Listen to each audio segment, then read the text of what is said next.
Hello.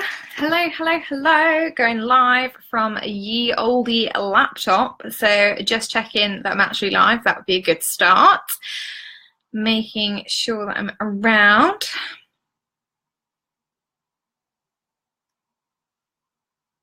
Okay. Let me just check. For some reason, it doesn't flash up on my phone for ages, and then I tend to be live. So what we are going to be talking about today, before I find myself, is I'm going to be reading a chapter from my new book. Woo, woo, woo. So that's what we're going to be doing. I'm going to be talking about launching. There we go.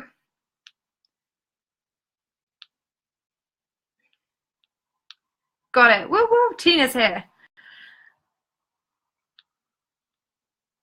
Okay. Who else have we got? Who else is here? I'm just pulling this up on this blooming thing. So every time you go live on the laptop, apparently I just do not exist when it comes to the old phone, which drives me crazy, but it is what it is. So there we go. I am live. Here I am. Okay, perfect.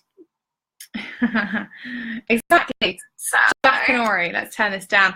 Hey, Karen and Marie. I think, is this your first live? Because you are avid podcast fan, but I think it might be like your first time live on a Facebook Live in the group with us. If it is, welcome. Good that you're here. So today, look at these sexy books. Reading How to Plan Your Launch, which I'm very excited about, actually. I'm also a little bit terrified about reading it, because it's one of those things, isn't it? When you go back and you read something and you think, oh, there's a typo there, or grammatically that's really, really hideous. That may happen. And if it does, I may look very, very disenchanted. But that's okay. Production, not perfection. That's the message we want to put out there. So the other thing is that people are not getting notifications from this group. So if you are live or you are on the replay, make sure that you go to the top of the group and just switch your notifications from highlights, because Facebook has changed the algorithm, to all. Otherwise, you are going to miss all of the content that we have coming.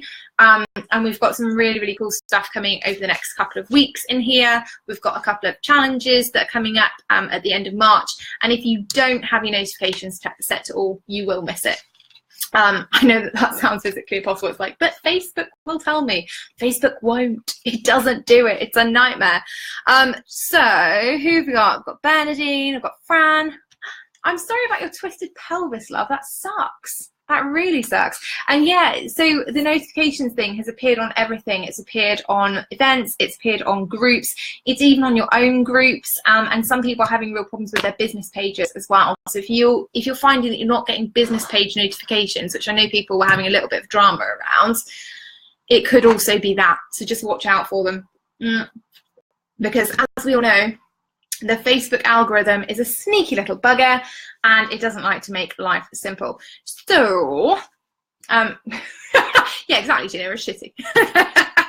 So I'm going to be reading the chapter. Now, bear with me, because I've not actually read a book. The last time I read a book to anyone, or anything from a book to anyone, was when I was babysitting, and I was about 16. And obviously children require far more entertainment. The chapter itself is actually really actionable. So it might be that as we go through the chapter, you're kind of taking notes. I'd advise that you do have a pen and paper, because there are lots of bits, juicy kind of nuggets in here around planning out your launch. But just be aware that you might be doing more than hearing, if that makes sense. In other words, my voice will be, or my mouth will be moving, but you'll be like, oh, I'm doing this exercise instead. So that's cool. So let's rock into it. I obviously won't be putting on voices. There are no characters. Spoiler alert for anyone who hasn't bought the book yet. Okay, so this is all about how to have a successful launch.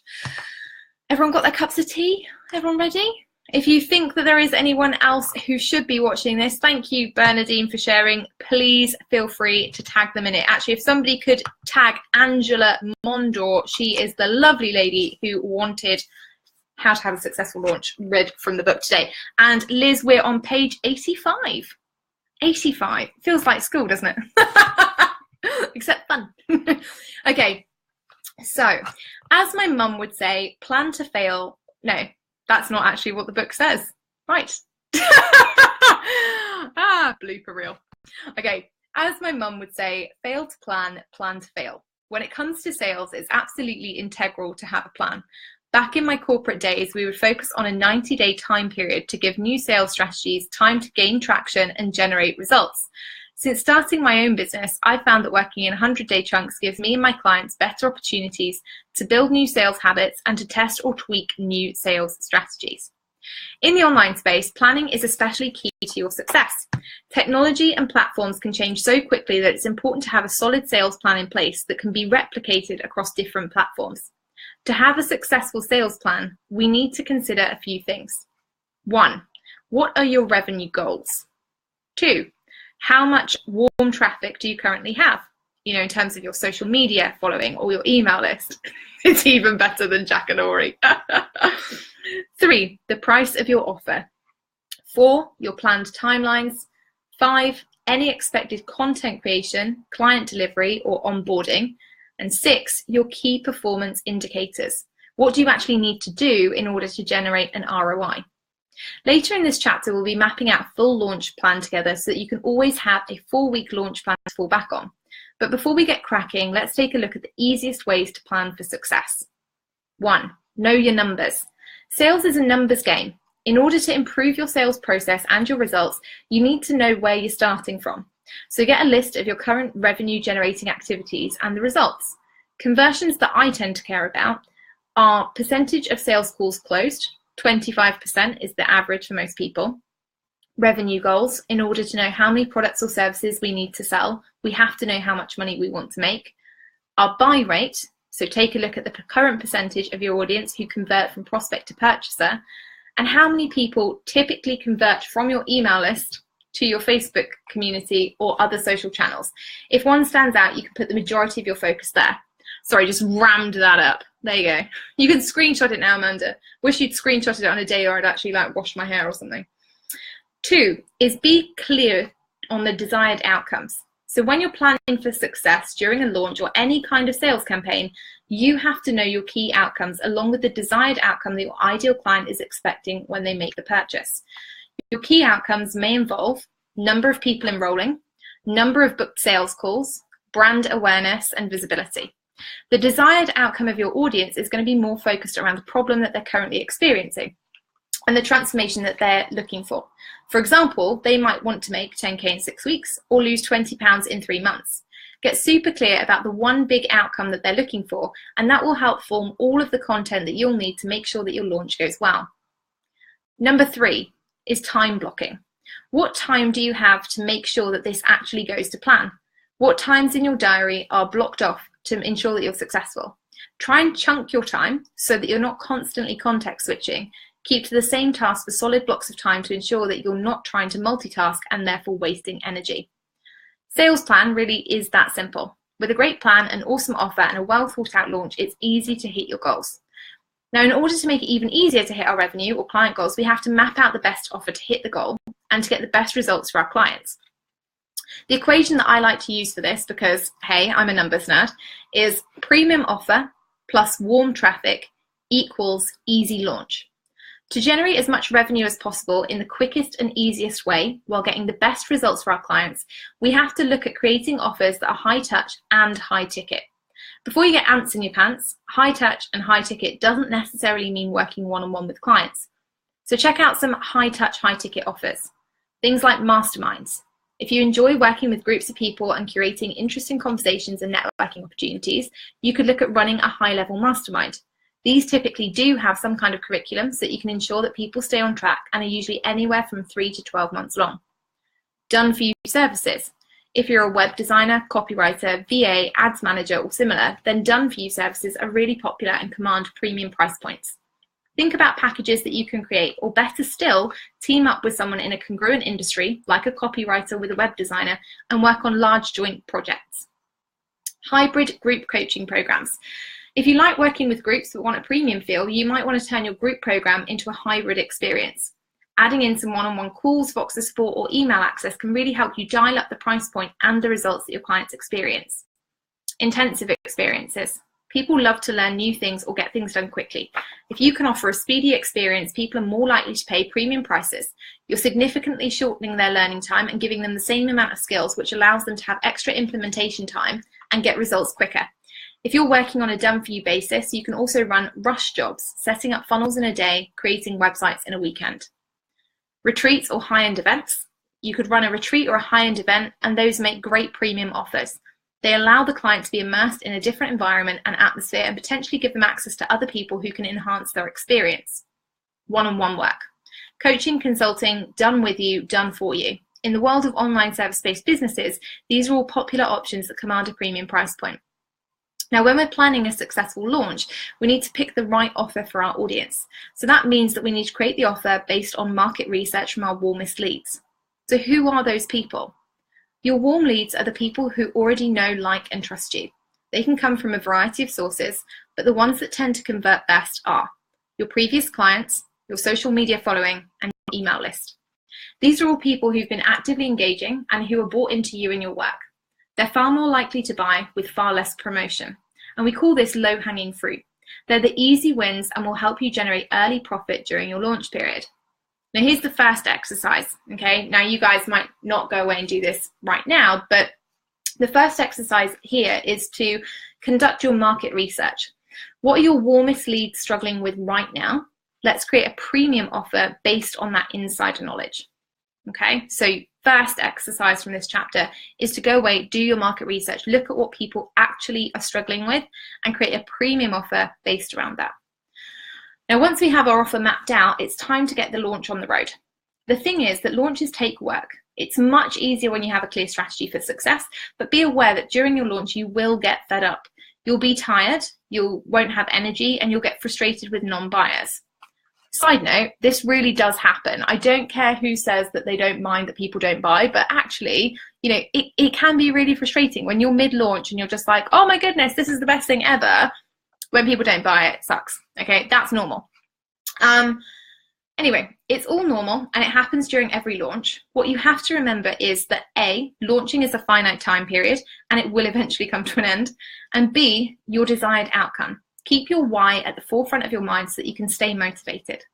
Now let's start creating your successful launch plan and look at the key activities you have to consider when you're launching anything.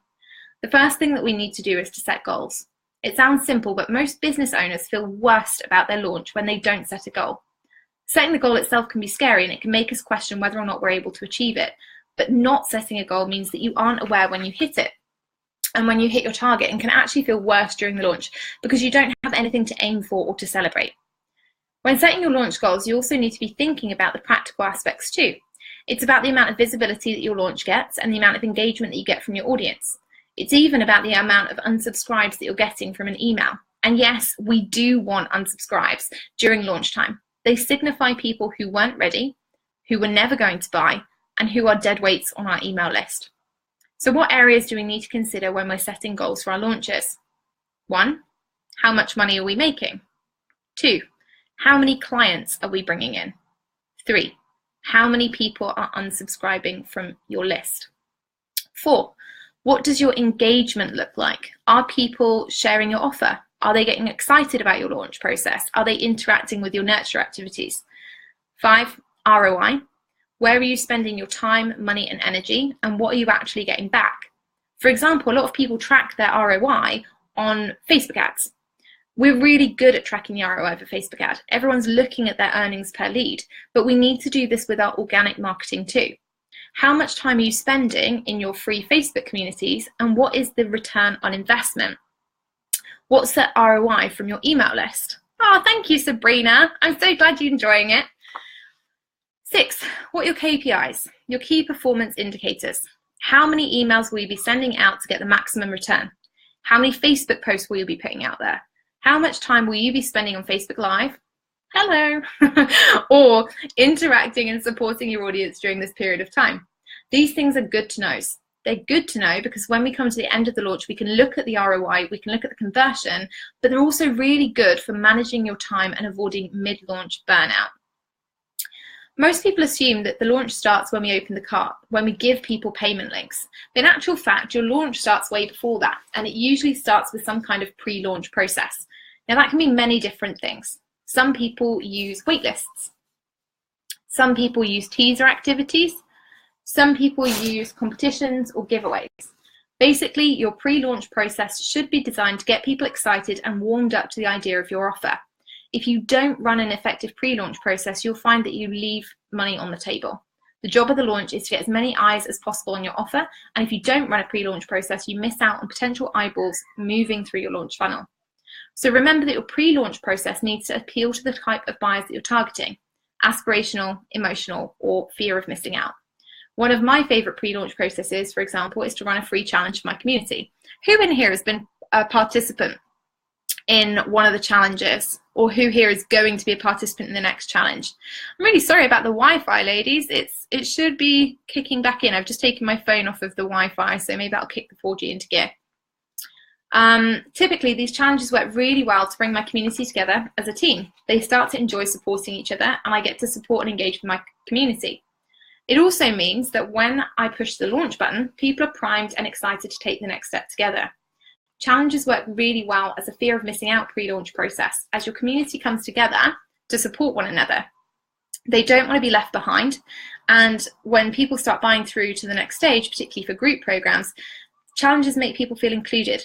They make them help them decide whether a community or group learning environment is right for them. If, however, you're selling from an aspirational or emotional standpoint, you're more likely to have success with a pre-launch process that involves a 3-part video series. Yay! Bernadine, you'll be on the next one. You've got it. After the pre-launch stage, we need to look at the launch trigger that you want to choose. Your launch trigger is the event that causes the opening of the cart. So these are things like webinars, video series, competitions, giveaways. Those things can all be really good ways to hit that cart open button. Now, in terms of what will convert best, you need to think about your preferred style of sales. Do you prefer selling face-to-face, video content, phone calls, or live webinars? Or are you somebody who wants to be a little bit more removed from the process?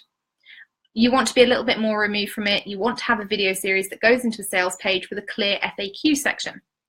Regardless of the launch trigger you choose, you want to ensure it's something that's going to be simple for you to set up and simple for your audience to participate in or consume. This is one of the reasons why webinars are so popular, because it's 45 minutes of solid gold information and then a pitch, and ultimately something that's going to convert. And if you're someone who really enjoys engaging live with their community, who loves video content and PowerPoint slides, a webinar can be an awesome way to open the cart.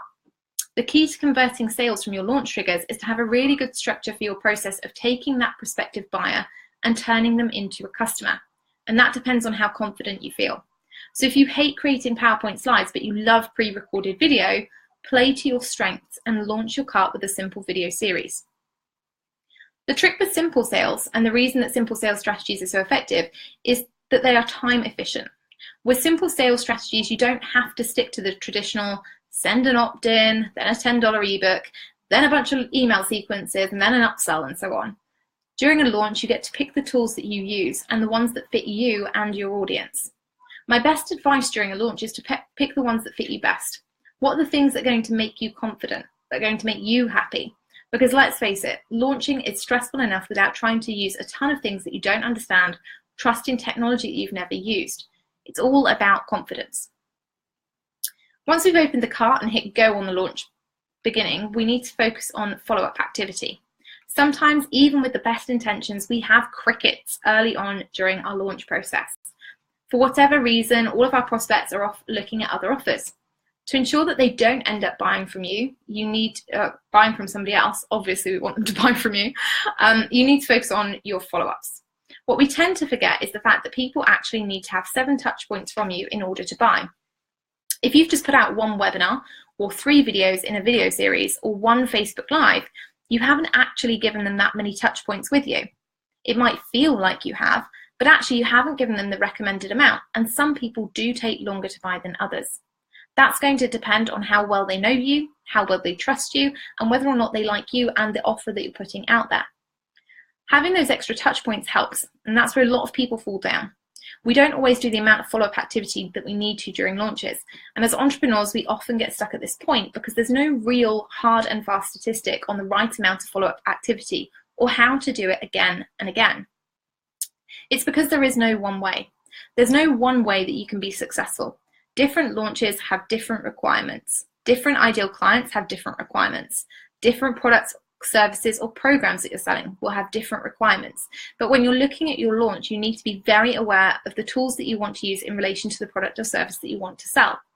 The way that you sell a $30 meditation recording, for example, will be very different in terms of effort to the way that you sell a $3,000 silent retreat. Now, follow-up activities don't have to be complicated. They can be as simple as social media outreach, reaching out to people in your Facebook group. If this is a one-on-one service that you're opening up the doors for and you have particularly engaged social media followers, you might reach out specifically to say, hey, Amy, I created this offer. I don't know whether you've seen it yet, but I'm not giving you the hard sell. I just thought it might be something you'd want to cast an eye over because it seems like it would be really helpful to you right now. Your follow-up activity can be that simple. Depending on whether or not you want to bring automation into the mix, your follow-ups can become slightly more complex. One of the launch triggers that I often use is a webinar, and I have automated email sequences that go out for 5 to 7 days after the webinar ends to help people make the best buying decision for themselves. But because these emails are planned out before the launch and they're going out on an automated basis, it can really help me during the busy periods of the launch when I'm starting to get tired and want to slow down. Having that element of automation, having that 5 to 7 day email sequence that takes people through the touch points or any initial objections that they might be having, any fears they might be having about purchasing, tips and techniques about how they can best use the program or product to their advantage, talking to their desires, sharing testimonials or case studies, those can really help people make an empowered decision. When you're thinking about these follow-up activities, don't be afraid to get into people's inboxes. They're on your email list. They're on wait lists. They've signed up to your webinar, your challenge, or your chatbot. They want to hear from you and they want to be given the opportunity to purchase from you. Just be sensible with it and remember that people also want to be offered choice. They want to be offered the opportunity to remove themselves from your launch list so you can segment them out. And they also want to be offered the opportunity to be unsubscribed. No one wants to be stuck with a chatbot that pops up every day with a long message but no choice to unsubscribe. When you do that, you remove the person's right to choose and you back them into a corner where they don't want to buy or stay in your circle of influence. Remember, the launch process is about giving your audience the chance to buy or not. It's not to force them into consuming tons of content that they don't need. So, exercise or bold type ways to follow up. Okay, so these are the top ways that I use to follow up with people during launches. Proactive email outreach, automated email sequences, Facebook Live or live videos to my community. You can also use broadcast emails, chat bots, and regular social media posts as long as you are being consistent. Okay. The penultimate part to launching is urgency. Ultimately, we all have fence sitters in our communities. Many people struggle to make buying decisions, especially when they're making a big investment. Their nerves kick in, the adrenaline flows, and they start to question whether or not it's the right decision. This is where urgency comes into play. Urgency is really important during launches, but only integrity-based urgency. It's really important that you don't use false urgency. It's real reasons that that person should buy right now. Now, common reasons of urgency are the price is rising or the cart is closing. Removal of bonuses, especially any exclusive bonuses, can also be really good reasons of urgency. Don't discount the power of your message or story though. Don't discount the fact that if you send a fabulous testimonial that demonstrates a huge breakthrough moment or result, that the final fence sitters will jump in there too. Now, remember that these are all just tools and it's about picking the perfect one for your audience. Look at what kinds of buyers your audience are. Are they watching the countdown timer? Are they waiting for an inspirational testimonial or breakthrough moment? Don't discount simple things. Launching in itself does not have to be difficult. You don't have to have complex or lengthy launches. In fact, all the strategies we've discussed here can be done in 2, 4, or 6 weeks, depending on how long you want to have available for promotion. The success of it will depend on how engaged your audience is, how large your audience is, and ultimately how confident you are with all of these pieces and selling. Now, the final piece to the launching puzzle is the piece that I call the double Ds. No, I'm not talking about anatomy here. The double Ds are the bits that people often forget during launch time, but that are hugely important. Debrief and deliver. After your cart has officially closed and you've got your fence sitters to make a decision and you've made those final sales, now is the time to think about your debrief. This is the time where you need to look at and analyze what worked well and what didn't. Go back to your initial KPIs, those key performance indicators. Did you meet them? Did you exceed them? Did you not hit them? And as a result, what do your sales look like? What does your brand visibility look like? What kind of engagement did you get? When we do a thorough debrief and look at that return on investment, it helps us for those next launches. So Facebook Lives created and converted clients really well in this launch, but your email marketing didn't produce any results. You know where to spend more time before your next launch, engaging with your email list to prepare them and to get as many people as possible watching your live videos. Equally, we need to look at unsubscribes or people leaving your community. Did people feel like there were too many emails? Did they get overwhelmed and leave?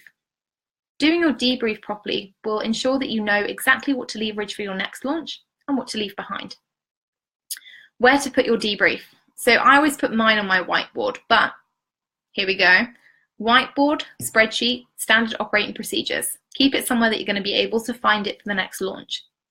The second D stands for delivery, how you deliver the product or service to your customers. This is where you need to have processes in place for onboarding new clients, for content delivery and general organization. Having a great delivery process will reduce your refund requests significantly and will ensure that your clients don't experience buyer's remorse.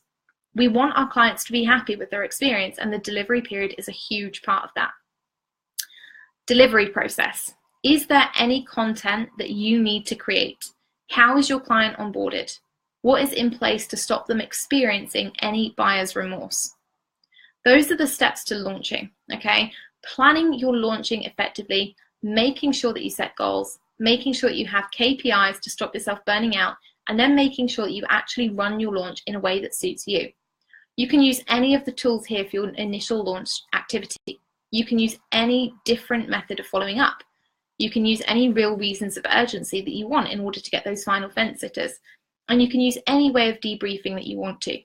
It's all about making sure that your customer feels amazing and that you get the results that you want. Properly planned launches will ensure that you always get the best results. And then we've got an exercise, which is about your 4-week launch process. Okay, so this is the exercise from the book for the 4-week launch process. Number 1, set your goals. Number 2, what is your pre-launch activity? How are you going to warm up your audience? Number 3, what is your launch trigger? When will you be announcing that the cart is actually open? Number 4 is your follow-up activities. What are they? Sell, sell, sell. 5, your double Ds. Write out your debrief and start delivering your product or service to your clients. And number 6, put these steps on the calendar. Week 1, you should be starting with your goals and your promotion of your pre-launch activity. Week 2 needs to be your trigger or your cart is open. Week 3 should be your follow-up activities, so your sales week. And week 4 will include your double Ds and ensuring that your customers are on board. And that is chapter number 5 on how to have a successful launch. Any questions? Anyone got any questions on any of that? I also realized that I'm like, it feels like when I looked at my book, when I wrote the book, I wanted all the chapters to be short and I wanted everything to have exercises at the end because it makes it actionable and it makes it easier.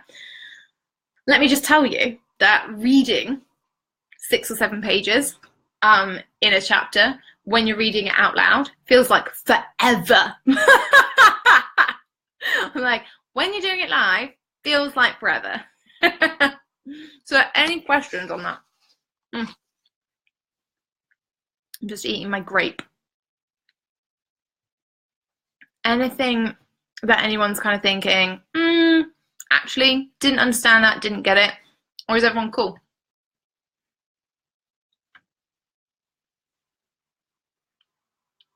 Let me know. I know there's a little bit of a delay with the laptop, so let me know if you have cues. And if you don't, that's good. It was clearly a very comprehensive chapter. Thanks, Rachel. There you go. Look, chapter 5. It's all there. Chapter 5 will teach you how to plan a launch. And obviously, if you haven't grabbed a copy of the book yet, it is on Amazon. You can go and get it. Paperback versions are available. Woo, woo. And they are currently winging their way across the world to lots and lots of weird and wonderful places.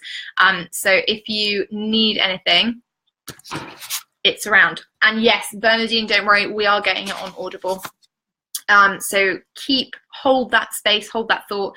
It will be with you over hopefully the next couple of days, because it's all recorded, it's all ready to go. We just need to get it set up on Audible for you. All right, awesome. All right, and well, what I will do is I will put the link. Can you read chapter 6 next? I'll just sit here and listen. Yeah, no worries. I'm like, I'll just sit here. It's a Tuesday night. The next thing I've got in my diary is to watch Holby City. Not a problem. Got like 3 hours. Yes, I am reading it. So when it comes to Audible, it will be my voice that you hear, as opposed to the lovely Stephen Fry, who only does Harry Potter books, apparently. But yeah, so I will pop the link in. I'll pop the Amazon links in. Obviously, you can go to Amazon, any country that you're in. You can rock over to Amazon and you can pick it up. Just type in Smart Leaders Sell and it's available all across the world. Woohoo! And you can grab a Kindle copy. You can grab it in paperback if you want it, and it will be available on Audible over the next couple of days. Okay. You are all so welcome. And if you need anything, I'm going to be back in the group. I'll be back in tomorrow. I've got a potentially controversial post to put in here tomorrow about delivery, actually. After I read that chapter, I was like, oh, this is interesting. It ties in so well. So watch out for that, because that will potentially be an interesting post. And remember to change your notifications. If you aren't seeing posts in the group, please make sure you head up, click the little notifications thing and change it from highlights to all. And make sure that you are seeing everything that's going on in here. Like I say, it's going to be a busy couple of weeks. We've got lots and lots of cool stuff coming, challenges, all that kind of jazz. But if you don't have your notifications set, you won't see them. All right. Have really, really awesome afternoons, mornings, wherever you are in the world. And I will see you tomorrow.